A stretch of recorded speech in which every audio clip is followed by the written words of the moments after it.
Assalamualaikum warahmatullahi wabarakatuh. Halo teman-teman semuanya, perkenalkan nama saya Ataya Zaski Ardiana, kelas 7A. Saya bersekolah di SMP Plus Ar-Rahmat. Pada kesempatan hari ini, saya akan mereview salah satu buku yang sudah saya tamatkan yang berjudul Ken Arok dan Ken Dedes, Pertumpahan Darah Menuju Singgasana. Buku ini ditulis oleh Gamal Komandoko. Ini merupakan sampul depannya, dan ini merupakan sampul belakangnya. Sangat menarik, bukan? Nah, teman-teman tahu tidak? Buku ini merupakan novel sejarah yang mengangkat kisah legendaris perebutan kekuasaan di Tumapel oleh Ken Arok, serta hubungannya dengan Ken Dedes. Cerita berfokus pada ambisi dan perjalanan penuh konflik dari seorang rakyat biasa hingga mencapai singgasana Maharaja. Teman-teman tahu tidak siapa Ken Arok? Ken Arok merupakan seorang rakyat biasa yang memiliki mimpi untuk menjadi seorang maharaja.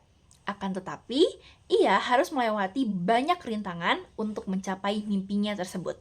Salah satunya adalah melengsarkan Tunggul Ametung, Aku Tumapel pada masa itu.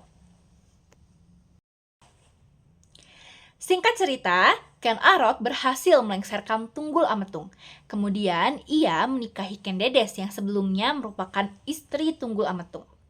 Setelah itu, Ken Dedes meminta Ken Arok untuk mengisi posisi sebagai Aku Tumapel, menggantikan Tunggul Ametung. Pada masa kepemimpinan Ken Arok, Tumapel berkembang pesat menjadi negara yang sangat maju, terutama di bidang pertahanannya. Bisa dibilang, pertahanan Tumapel sudah mampu mengalahkan pertahanan kerajaan Kadiri. Tumapel dikelilingi oleh prajurit-prajurit gagah dan tak terkalahkan di medan tempur. Banyak sekali anak-anak muda yang ikut bergabung ke dalam pasukan pertahanan Tumapel untuk menjadi seorang prajurit dan mengabdikan dirinya dan juga kesetiaannya seumur hidup pada Tumapel. Lalu, apa hubungan Tumapel dengan kerajaan Kadiri? Pada saat itu, Tumapel masih menjadi bagian dari kekuasaan kerajaan Kadiri, sehingga Tumapel belum memiliki kekuasaan atas daerahnya sendiri. Perang antara Tumapel dan kerajaan Kadiri pun terjadi. Perang yang berlangsung cukup lama dan memakan banyak korban jiwa.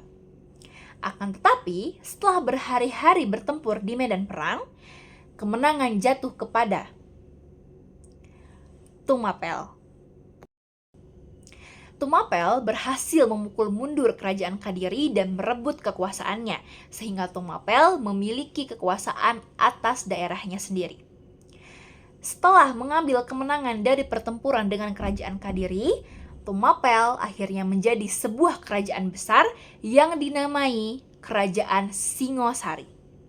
Ken Arok menjadi raja dari kerajaan tersebut dan Ken Dedes menjadi ratu atau permaisuri dari kerajaan Singosari. Setelah itu, lahirlah Anusapati, putra pertama Ken Dedes yang nantinya akan melanjutkan garis tahta kerajaan Singosari dan menjadi Raja Singosari setelah Ken Arok turun tahta.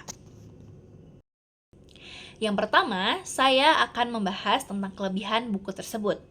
Kelebihan buku tersebut yang pertama adalah alur cerita menarik dan penuh konflik, terutama soal perebutan kekuasaan dan cinta.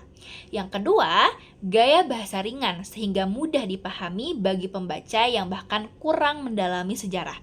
Yang ketiga, tokoh digambarkan cukup hidup dengan latar belakang masing-masing yang digambarkan pada cerita tersebut.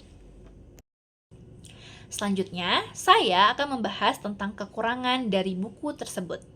Kekurangan buku tersebut yang pertama adalah lebih menitik beratkan pada sudut pandang Ken Arok sehingga tokoh lain terasa kurang dieksplorasi.